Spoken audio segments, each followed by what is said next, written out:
Alright, so hey everyone, today I want to take a look at Medal of Honor Airborne and its dead zones. So to start, we have a 20% square dead zone. So you can see you have to move out of this red region before you start seeing any camera movement occur. 20% is pretty large, but it is very common in games. But being square means that there's quite a bit of restricted diagonal movement around the axes. You can see I can make these bobbing movements or point at very obvious angles, and this is moving perfectly horizontally, perfectly vertically. It isn't until you break out into these green regions where you start seeing diagonal movement occur. And to demonstrate that horizontally,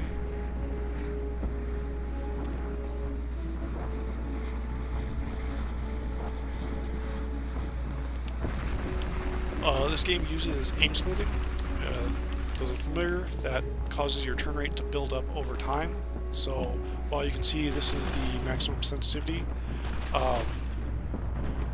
this doesn't occur immediately. So you probably can even see this. Like if I'm taking the stick, you can see that it's taking a bit to build up to that speed. And if you make very quick movements, you can see that these kind of quick movements aren't what you would expect from something with this kind of output. This makes aiming feel more sluggish because even though you can move fast, it doesn't let you start moving fast. And because your turn rate is in flux, it makes aiming feel less predictable. So if you're trying to track, it's difficult because your turn rate's always starting slower than you expect it to, and it takes a while to build up to where you want it to. The acceleration curve in this game is pretty interesting. It's a linear piecewise. It's just two linear curves that meet up. The first one starts very slow, which lets you make precise adjustments, and then the last one just builds up rapidly to the maximum acceleration. This is kind of interesting why they would choose to do this over something else like a power function or whatever. You can actually probably even see this transition. You just moving the stick slowly, you can kind of see where it jumps into the second linear curve and ramps up a lot faster than the initial one.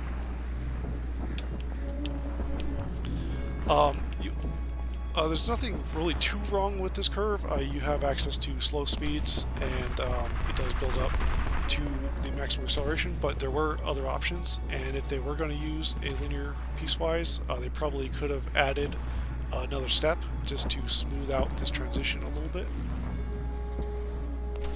But moving on to the movement is a 30% square.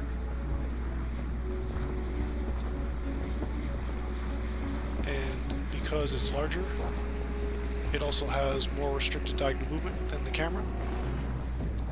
This is also shared with the leaning dead zone, so you can kind of see that you don't make kind of diagonal adjustments until you break out of these dead zones.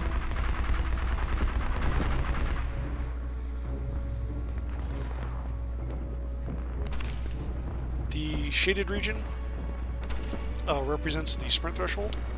You can press the sprint button whenever, and it kind of takes away your cursor. This is how you move around, like normally you would lean when in ADS, but if you hold the sprint button, you're able to move.